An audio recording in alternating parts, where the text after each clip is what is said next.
Hey everybody, I'm Jesus of Guys Night Lab, and welcome to another edition of Halloween Nights. Tonight we're going to be talking a movie that came out in 1988 called Night of the Demons. Night of the Demons is a movie about a bunch of teenagers. I guess they look like they're in their like mid 20s, but I guess they're high schoolers. I think they're high schoolers. Maybe they're in college. I don't know.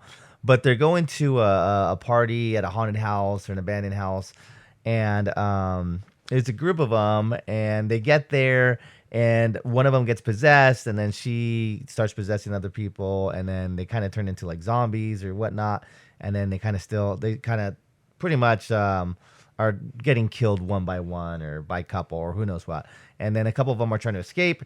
The thing about the house is that like once they're in the house, there's like a wall, and they can't like escape the wall, and so they're trying to like figure out how to get out of the house, and then how to like leave the premises of the house.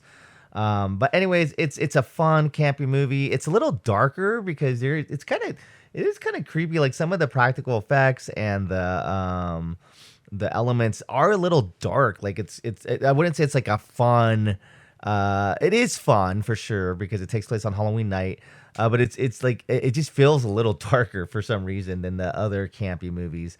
But anyways, the characters are all there. You got the stereotypical, jock. You got the good girl. You have the fat pig. They call him Slop, I think, or whatever. I mean, they got when I say fat pig, I mean the guy that's like kind of like the goofball, overweight guy. They have like the guy that's like doesn't want anything to do with it. He's like, oh, I don't mess around with that stuff. Or his name's Stooge. Sorry, not Slop. It's close enough.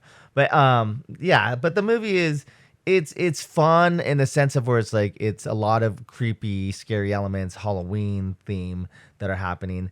The movie is pretty gratuitously with a lot of nudity and or certain sex stuff.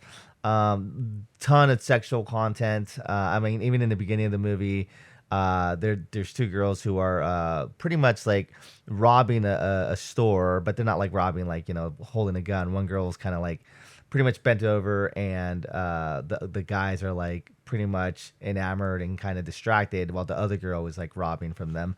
So it kind of gives you an idea like where this movie is going from. There's a couple gets murdered while they're having sex in a coffin.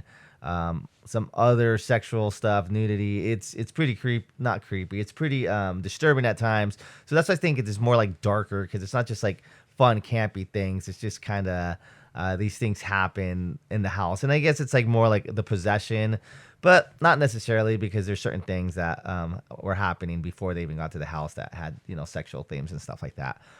The beginning is kind of funny because like there's an old man and he's like it's implied that he's gonna put like razors in apples because he can't stand kids and teenagers and young adults or whatever. They're just annoying him on Halloween.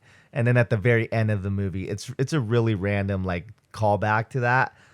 Because the movie ends and a few people or a couple people escape and whatnot, and they're like walking away, and then it goes back to the old man, and then I'm not gonna spoil it, but it ends on with him, and you're kind of like, this is a weird ending for this movie, but yeah, I recently saw the movie. It's like I said, it does hold up. It's definitely like a fun Halloween movie to watch with some friends.